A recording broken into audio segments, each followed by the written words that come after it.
This channel does not promote any violent, harmful, or illegal activities. All content provided by this channel is meant for an educational purpose only. আরজিকরের ঘটনার পর কিন্তু অনেক কিছু সামনে চলে আসছে যা আগে কানাঘুষো শোনা যেত। যেমন ধরুন থ্রেট কালচার।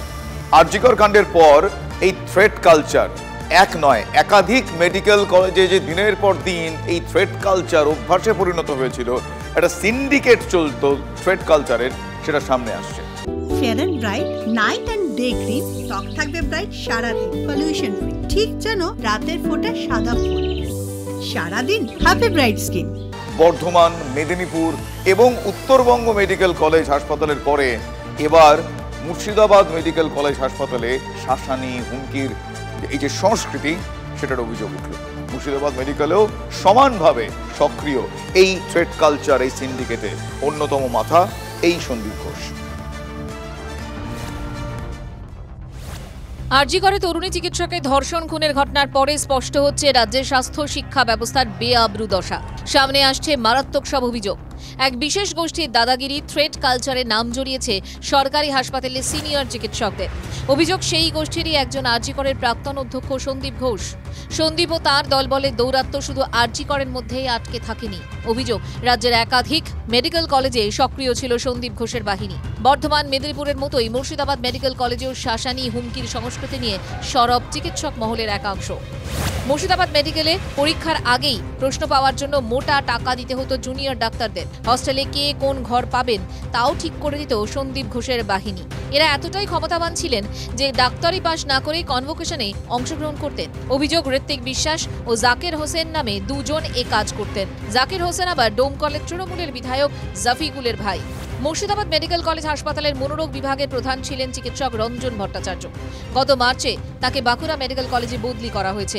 রঞ্জনের দাবি, উত্তরবঙ্গ লবি, শাসানি ও হুমকি সংস্কৃতির শিকার হয়েছেন তিনি। যেভাবে এই পরীক্ষার সময় গণটোকাটুকি এবং নম্বর পরিবর্তন এবং থ্রেটেনিং কালচার যেগুলো শুরু হয়, তার সাথে শুরু হয় কিছু ট্রোজান হর্সের আগমন, এবং এই সমস্ত লোকদের দিয়ে এনে সম্পূর্ণরূপে কলুষিত করে দেওয়া হয়। আজকে মুর্শিদাবাদ মেডিকেল কলেজে আরও এক চিকিৎসক সুমন বিশ্বাসের বিরুদ্ধে অভিযোগ উঠেছে।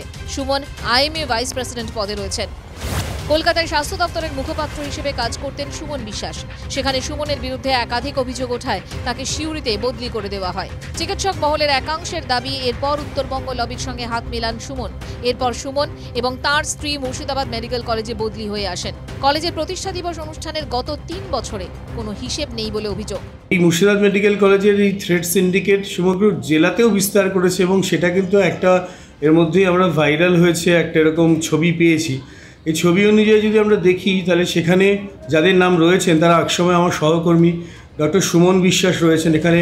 যদিও যাবতীয় অভিযোগ খারিজ করেন সুমন। তার দাবি, প্যান কার্ডের সমস্যার জন্য অডিট করা হয়নি। কলেজে আমাদের এরকম ধরনের কোনো পরীক্ষার থেকে টাকা পয়সা নেওয়া বা আরও যেসব অভিযোগ বাইরে যেগুলো চলছে, এগুলো কোনোদিনই এখানে কিছু হয়নি। সুতরাং এটা একেবারেই হাস্যকর অভিযোগ যে এটা আন্দোলনকে দুর্বল করার জন্য কোনো একটা চক্রান্ত হচ্ছে। অভিযুক্ত চিকিৎসকদের বিরুদ্ধে সরব হাসপাতালের জুনিয়র ডাক্তাররা। এরকম একটা লোক তাদের কনভোকেশনের সেরেমনিতে, যার মেডিকেলে আমার তো মনে হয় মেডিকেল প্রফেশনাল থাকার মানে যোগ্যতা নেই। আমরা তো রিকোয়েস্ট করবো, আমরা অ্যাপিল করবো যে ইমিডিয়েটলি ওদেরকে কাউন্সিল থেকে বার করে দেওয়া হোক। জুনিয়র ডাক্তার ও চিকিৎসকদের একাংশের দাবি, যাদের বিরুদ্ধে অভিযোগ উঠছে তাদেরকেও তদন্তের আওতায় আনা হোক। মুর্শিদাবাদ থেকে কৌশিক ঘোষের রিপোর্ট, TV9 বাংলা।